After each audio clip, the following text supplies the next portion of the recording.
Assalamualaikum warahmatullahi wabarakatuh. Salam sejahtera untuk kita semua. Perkenalkan, saya Ahmad Reza Jatika, SPT MSI dengan NIDN 08301293301. Saya merupakan salah satu dosen di program studi peternakan Fakultas Ilmu dan Teknologi Hayati Universitas Teknologi Sumbawa. Pada kesempatan ini, saya akan menyampaikan deskripsi mata kuliah, kemampuan yang diharapkan, materi pembelajaran, sistem pembelajaran, metode pembelajaran, serta sistem penilaian pada mata kuliah Ilmu dan Teknologi Produksi Ternak Potong dengan kode mata kuliah PP 018. Video ini dibuat sebagai salah satu persyaratan untuk sertifikasi dosen tahun 2026 pada pernyataan diri dosen untuk unjuk kerja Tridharma Perguruan Tinggi atau PDD UKT-PT khususnya pada aspek pengajaran. Mata kuliah ini merupakan mata kuliah wajib ya pada program studi peternakan yang ditempuh pada semester 3 dengan bobot 3 SKS yang terdiri atas 2 SKS teori dan 1 SKS praktikum.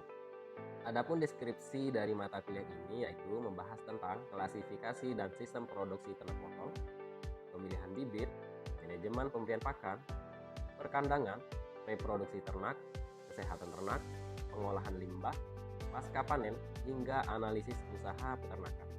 Melalui mata kuliah ini, mahasiswa nantinya diharap mampu mengintegrasikan konsep-konsep ilmiah dengan penerapannya di lapangan sehingga mampu menyelesaikan berbagai permasalahan di bidang produksi ternak potong secara efektif, efisien, dan berkelanjutan. Adapun capaian pembelajaran lulusan pada mata kuliahnya itu CPL 1 pada aspek sikap, mahasiswa mampu menunjukkan sikap bertanggung jawab atas pekerjaan di bidang keahliannya secara mandiri.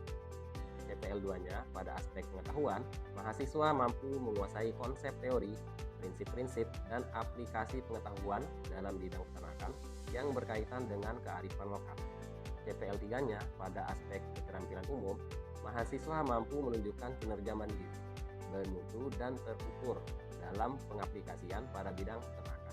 Dan yang terakhir, CPL 4-nya pada aspek keterampilan khusus, mahasiswa mampu menyiapkan, menangani, dan mengelola produksi ternak dalam lingkup produksi ternak potong. Adapun capaian pembelajaran mata kuliah atau CPMK pada mata kuliah ini yaitu pada CPMK 1, mahasiswa mampu menunjukkan sikap bertanggung jawab atas pekerjaannya di bidang keahlian produksi ternak potong secara mandiri. Untuk CPMK 2-nya, mahasiswa mampu menguasai konsep teori, prinsip-prinsip, dan aplikasi pengetahuan dalam bidang peternakan, khususnya ternak potong yang berkaitan dengan kearifan lokal.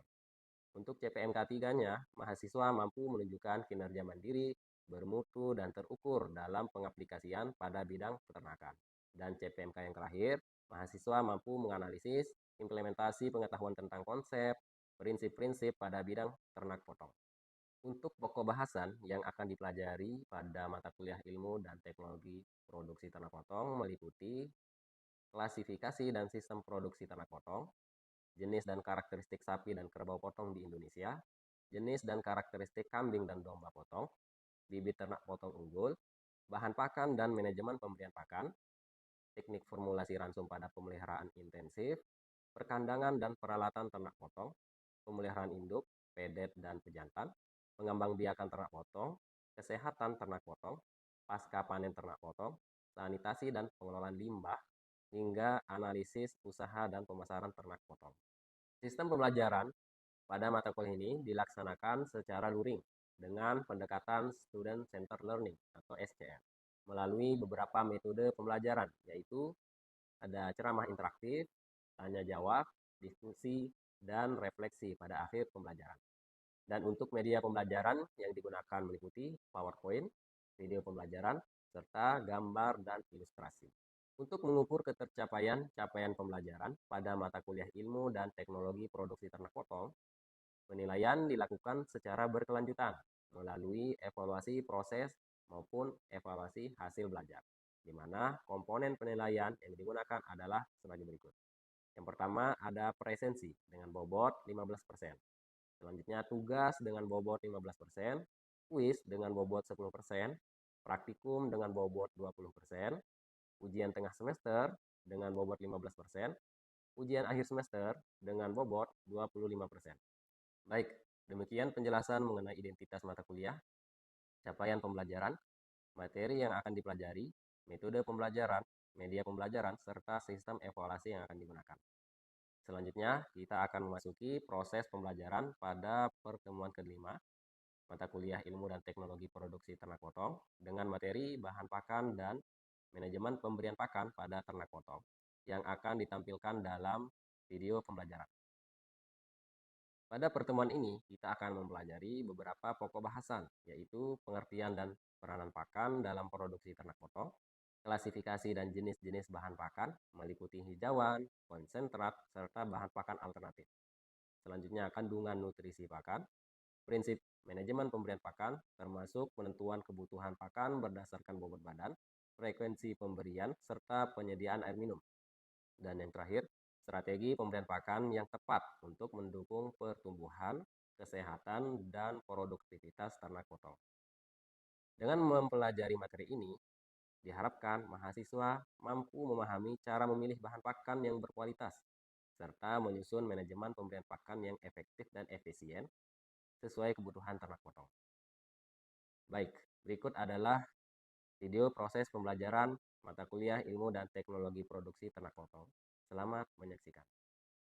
Assalamualaikum warahmatullahi wabarakatuh. Waalaikumsalam warahmatullahi wabarakatuh. Bagaimana kabarnya semua? Alhamdulillah. Sehat semua ya?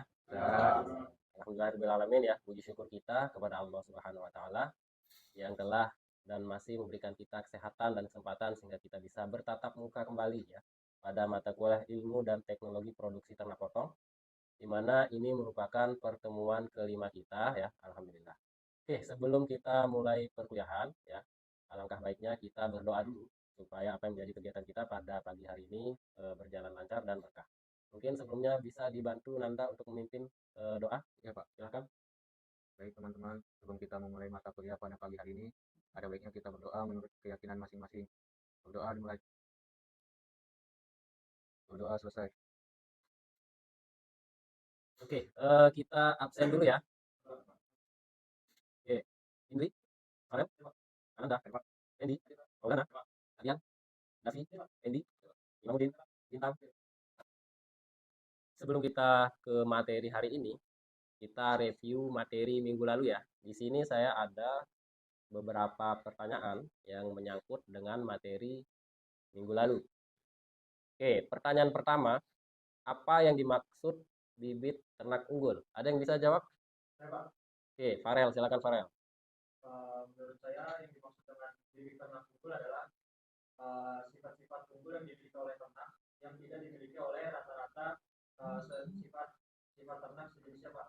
Contohnya itu ada produktivitas, terus efisiensi makan, sama daya tahan tubuh, Pak. Oke, masih ingat ya? Terima kasih Farel. Oke, kita lanjut ke materi atau pertanyaan kedua. Nah, di sini ada pertanyaan tentang mengapa bibit unggul itu penting. Ada yang bisa jawab? Saya, Pak. Oke, silakan Randy. Karena bibit unggul sangat penting dalam peternakan karena berfungsi sebagai fondasi genetik yang menentukan tingkat produktivitas, ketahanan terhadap penyakit, dan kualitas hasil akhir. Penggunaan bibit berkualitas secara langsung meningkatkan keuntungan peternak melalui efisiensi pakan, pertumbuhan yang optimal. Oke, jawabannya lengkap ya. Jadi pertanyaan pertama jawabannya bagus, kedua juga bagus. Oke, mantap. Oke, pertanyaan ketiga. Pertanyaannya adalah apakah bibit unggul saja cukup untuk menghasilkan produksi yang tinggi? Ada yang bisa jawab? Ya, Pak. Oke, silakan Apri. Menurut saya tidak, Pak. Karena bibit unggul hanya memiliki potensi genetik yang baik, sedangkan produksi tinggi juga bergantung pada kualitas pakan, manajemen pemeliharaan, kesehatan ternak, dan lingkungan yang mendukung, Pak. Oke, bagus ya. Jadi tidak selamanya bibit unggul itu nanti berkorelasi dengan produksi yang tinggi. Nah, karena ada faktor yang lain kan seperti tadi ada pakan, ada iklim, apalagi tadi ada manajemen, ada kesehatan dan sebagainya. Oke, mantap ya. Oke, nah di sini saya akan menampilkan gambar dulu. Nah, silahkan untuk diperhatikan. Ini bisa kelihatan Bisa. Oke, ini gambar apa ini? Maulana mungkin? Coba mungkin kalau untuk gambar pertama itu dia ada gambar beberapa sapi yang kondisinya itu mungkin for BCS itu rendah Pak, karena beberapa tulang rusuknya itu kelihatan. Nah, untuk gambar kedua ya keterbalikan dari gambar pertama. Kalau dari gambar postur tubuhnya sendiri juga lebih ideal dibanding gambar pertama. Oke, mantap.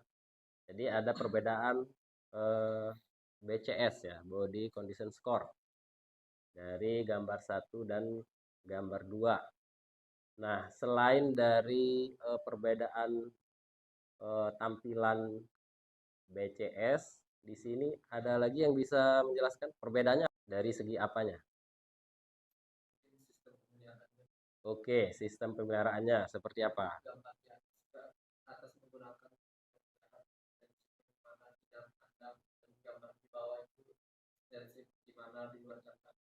Oke, di sini dilihat bahwa ada 2 sistem pemeliharaan, baik ya. Untuk gambar pertama ini sistem pemeliharaannya intensif. Kalau dilihat ini di dalam kandang, kalau yang gambar kedua ini ekstensif ya. Nah, jadi dia bebas gitu, dia makan sepuasnya.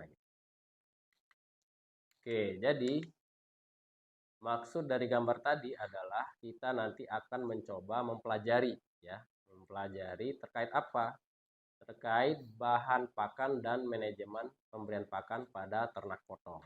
Nah, jadi sebaiknya itu seperti apa ya? Sebaiknya itu seperti apa?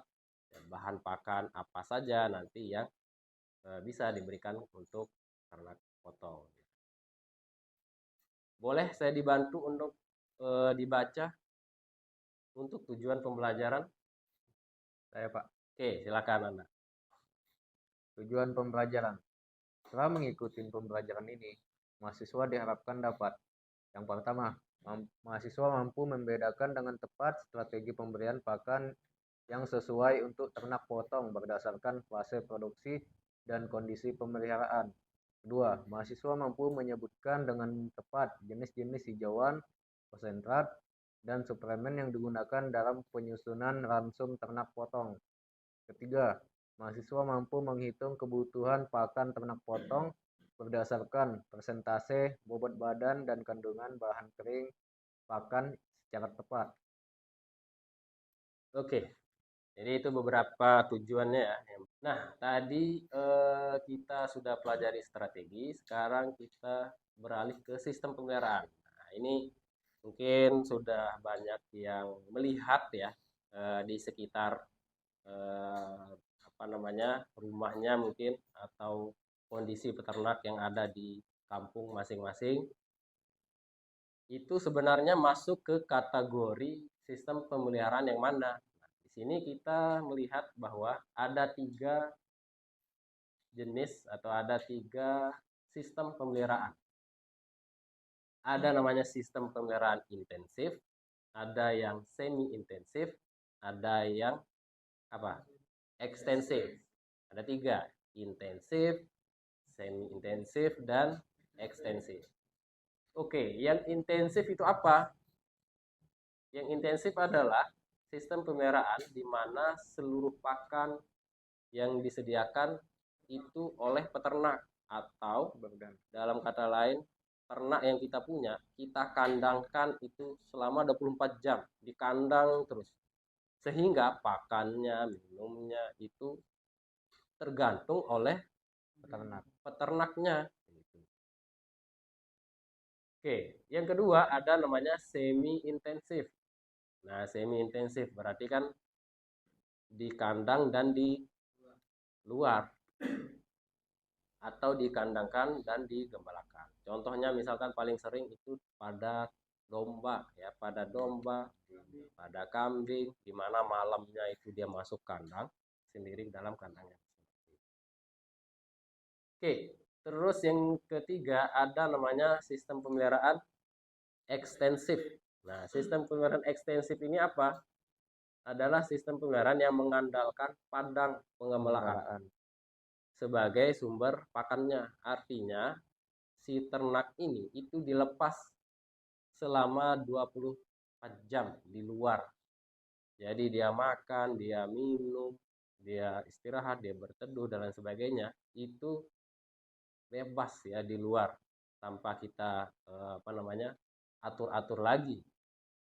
Nah, ini biasanya terdapat di wilayah-wilayah yang memang memiliki padang penggambalaan, padang yang luas.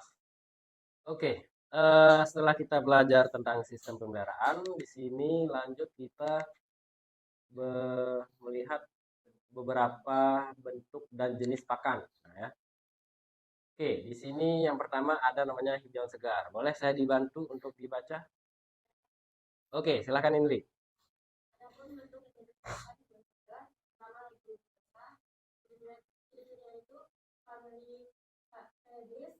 Kedua, protein lebih 18-25%. Kemudian bisa meningkatkan nitrogen dari udara atau menggunakan tanah, contohnya anggur, indigo vera, dan kalianta. Fungsinya itu untuk sumber protein pada makanan. Yang kedua ada rumput, jenisnya Vanillin West, protein lebih rendah, 8-14%, tidak mengikat nitrogen, contohnya rumput gajah, odot, dan pakcoy. Fungsinya sebagai sumber serat dan energi dan produksi biotik. Oke, terima kasih Indri. Nah, di sini ada gambar ya. Gambar beberapa jenis rumput. Ya, ada namanya rumput gajah, ada rumput odot, ada pakcoy, ada zanzibar ya. Terus ada legum di situ ya. Ada legum, ada kelor, ada lanturu, ada gamal ya, ada kaliandra dan ada indigo vera. Ini masing-masing hijauan ini memiliki kandungan nutrisi yang berbeda-beda ya. Kandungan nutrisi yang berbeda-beda, ada yang 10% proteinnya, ada yang 11%, ada yang 0% untuk hijauan. Kalau yang legum itu biasanya itu lebih dari 20 ya, antara 20 ke atas ya, 20% ke atas. Tuh, makanya dia bisa dijadikan alternatif untuk konsentrat ya, pakan konsentrat. Kalau biasanya orang sebut itu green konsentrat atau konsentrat hijau. Oke, ini di sini ada indigo vera sekitar 24% ya, protein kasarnya, lanturu sekitar 26% protein kasarnya. Nah, ini ada tabel tabel untuk kandungan nutrisi dari masing-masing hijauan. Nah, bisa dilihat di papan? Bisa. Oke. Oke, selain hijauan segar ada namanya konsentrat ya. Nah, konsentrat ini terdiri dari dua jenis. Ada yang sumber protein dan ada yang sumber energi. Yang sumber protein itu dilihat di sini ya, kategorinya adalah misalkan sumber protein pK-nya itu harus lebih besar dari 20%. Nah, itu masuk ke dalam konsentrat sumber protein. Kalau yang konsentrat sumber energi itu protein kasarnya kurang dari 20%. Ada pendapat yang lain bahwa konsentrat sumber protein itu di atas 18%, sedangkan untuk yang konsentrat sumber energi itu di bawah 80% kandungan protein kasar. Nah, di sini ada ada beberapa contoh, ada bekatu, ada dedak, ada jagung, bungkil kedelai, bungkil kelapa ya. Kalian pernah kan melihat beberapa jenis bahan ini? Oke, nah itulah contoh dari konsentrat. Ada juga hijauan kering. Nah, hijauan kering ya, selain hijauan segar, ada konsentrat, ada hijauan kering. Nah, di sini ada contohnya apa? Jerami, padi, jerami, jagung. Ada rumput kering yang dijadikan hay, ada juga legum kering. Nah, kesemuanya ini yang kering-kering ini ya, itu bagusnya itu kita fermentasi. Ya, kita fermentasi. Kenapa? Untuk memperpanjang masa simpannya. Nah, nanti kita bisa manfaatkan ketika musim kemarau. Kalau limit pakan itu bisa kita manfaatkan ya. Jadi kita bisa simpan selama beberapa bulan ya setelah kita fermentasi. Oke, selain hijauan kering ada namanya suplemen. Nah, suplemen di sini ada pakan tambahan ya. Ada mineral, ada vitamin, ada probiotik, ada prebiotik, dan ada flavonoid. Nah, ini kalau vitamin, mineral kan banyak ya. Vitamin ada vitamin A, B, C, ada vitamin B12. Nah, ada juga probiotiknya. Di sini ada beberapa contoh, ada Lactobacillus sp, ada Bacillus subtilis ya, dan Saccharomyces. Nah, ini seperti ragi tempe itu. Terus ada prebiotik. Nah, prebiotik contohnya di sini ada mannan, oligosaccharidae, terus ada FOS ya, fructooligosaccharidae. Ya, ini jadi kalau kalian bisa membedakan kalau probiotik itu bisa kita sebut sebagai bakterinya ya, bakterinya. Kalau yang prebiotik itu makanan bakterinya. Oke. Lalu pertanyaannya, kalau kita beri 10% dari bobot badan, misal kasusnya seperti ini, kalian nggak punya rumput segar, yang kalian punya hanya jerami.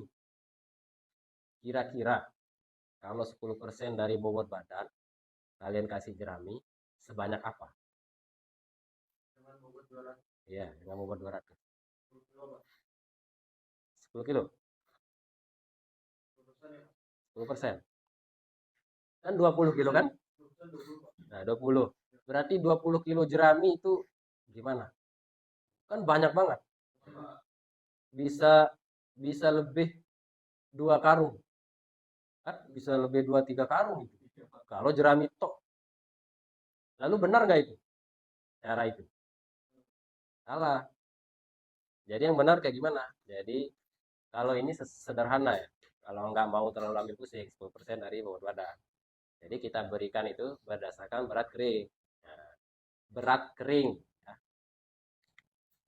Kenapa berat kering? Ya, karena tadi masing-masing bahan pakan itu memiliki kandungan kadar air yang beda-beda. Sama dengan rumput yang baru ditebang, dengan jerami kan lebih berat rumput. Makanya kalau 20 kilo rumput dengan 20 kilo jerami kan beda. 20 kilo jerami kan banyak banget. Kalau 20 kilo rumput ya sekitar 1 karung. Jerami kadarnya 15%. Nah, ini kan beda-beda gitu. Oke, lalu bagaimana? Kita harus bisa menghitung ya. Ini ada contoh perhitungan pemberian pakan. Ada rumusnya ya, untuk mengetahui kebutuhan bahan kering ya, kilogram per hari. Jadi rumusnya adalah bobot badan dikali presentase berat keringnya, BK-nya. Contoh, ada sapi dengan bobot badan 300 kg. Kebutuhan BK-nya sekitar 2,5%. Oke, kalau pada rumput segar tadi itu sekitar 10% ya, 10% bobot badan. Tapi kalau berdasarkan berat kering itu sekitar 2-3% dari bobot badan. Nah, pada contoh ini ambil tengah, yaitu 2,5% dari bobot badan. Oke, setelah kita sudah mengetahui berapa kita kasih, sekitar 7,5 kg berat kering per hari, lanjut kita buat proporsinya ya, komposisinya yang terdiri dari hijauan dan konsentrat. Nah, yang tadi 7,5 kilo ini kita mau bagi 2, dari hijauan berapa, dari konsentrat berapa. Gimana caranya? Caranya adalah kalian mengkali berat kering ya, total berat kering tadi yang 7,5 ini dikali proporsi. Nah, proporsi ini berapa persen kalian mau kasih? Misal, hijauan kalian kasih 60%. Dan konsentrat kasih 40%. Jadi 7 kalau hijauan berarti 7,5 kali 0,6 sama dengan 4,5 kilo. Sedangkan yang konsentrat sama dengan 7,5 dikali 0,4 sama dengan 3 kilo. 4,5 ditambah 3 jadi berapa? 7,5 kilo. Nah, 7,5 kilo ini total ini ya. Jadi ini. Jadi 7,5 kilo dibagi ke dalam 2 jenis ya dua jenis pakan, ada yang hijauan dan ada yang konsentrat. Hijauannya sekitar 4,5 kg, konsentratnya sekitar 3 kg. Oke, ini kan dari beras kering. Lalu kalau kita beri dalam beras basah, nah kalian tinggal menghitung ya ke dalam rumus. Jadi untuk mencari berat segarnya yaitu BK dibagi kadar BK ya, kadar BK bahan pakannya. Misalkan hijauan ya, hijauan di sini misalkan rumput ya, itu kadar BK-nya itu sekitar 20%. Kalau kalian searching nanti ada tabel ya, tabel kandungan nutrisi. Nah, itu bahan keringnya misalkan hijauan rumput gajah misalkan ya, itu sekitar 20%. Kalau bahan keringnya tinggal kalian bagi tuh. Hijauan tadi 4,5 dibagi 0,20. Nah, ini kan sudah di persen ya. 20% sama dengan 0,20. Sama dengan 22,5 kg. Konsentratnya jadi 3,3 kg. Totalnya jadi berapa ini? 22,5 tambah 3,3 jadi berapa? 25,8. Nah, itu realnya yang akan diberikan untuk ternak sapi yang beratnya 300, yaitu 25,8 kilo yang terdiri dari hijauan segar dan konsentrat. Kalau hanya berdasarkan 10% dari bobot badan, berarti berapa? Kalau berat 300. Berarti kan 30 kan? Tapi kalau berdasarkan berat kering, segini harusnya. Paham ya? Oke. Jadi kesimpulannya dengan perhitungan ini, sapi berbobot 300 kg membutuhkan sekitar 22,5 kg hijauan segar dan 3,3 kg konsentrat ya, konsentrat ya, sorry. Oke, ada pertanyaan? Paham ya? Paham. Oke, selain kita kasih pakan, kita juga kasih minum. Nah, pemberian air minum itu sekitar 30 sampai 60 liter per hari. Nah, ini kan tergantung dari bobot badannya. Semakin besar ya semakin banyak ya. Selain itu nanti tergantung suhu juga ya. Kalau misalkan suhu panas itu lebih membutuhkan air ya. Jenis pakan juga, kalau pakannya lebih kering ya, pakan kering itu biasanya juga membutuhkan air lebih banyak. Oke, kesimpulannya bahwa manajemen pemberian pakan adalah kunci utama kesuksesan usaha ternak potong ya. Strategi pemberian pakan harus disesuaikan dengan jenis ternaknya, disesuaikan juga dengan bobot badannya, disesuaikan dengan lingkungannya dan tujuan produksi. Selain itu, pemberian pakan yang baik itu akan berdampak pada efisiensi biaya dan hasil produksi yang optimal. Oke, di sini ada materi untuk minggu depan ya. Mungkin bisa dibaca-baca minggu depan. Kita akan belajar tentang manajemen pengembalaan ternak potong. Jadi sebelum kita mulai perkuliahan untuk minggu depan, silahkan untuk dipersiapkan bacaannya ya. Kalian coba baca-baca jurnal, buku ya, dan lain-lain supaya menambah pengetahuannya. Oke, ada tugas. Nah, jadi setiap perkuliahan itu ada tugas. Gitu. Tugasnya apa? Tugasnya kalian silahkan untuk mereview jurnal ya yang terkait dengan pemberian pakan pada ternak potong. Nanti silahkan untuk direview dan dikumpulkan minggu depan sebelum perkuliahan. Oke, ada lagi pertanyaan? Aman ya? Oke, kalau tidak ada, alhamdulillah kita sudah di ujung perkuliahan ya.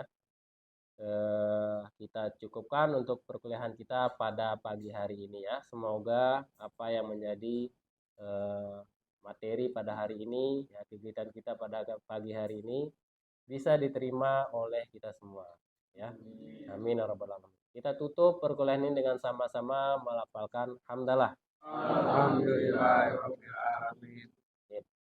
Wabillahi taufiq wal hidayah. Assalamualaikum warahmatullahi wabarakatuh. Waalaikumsalam.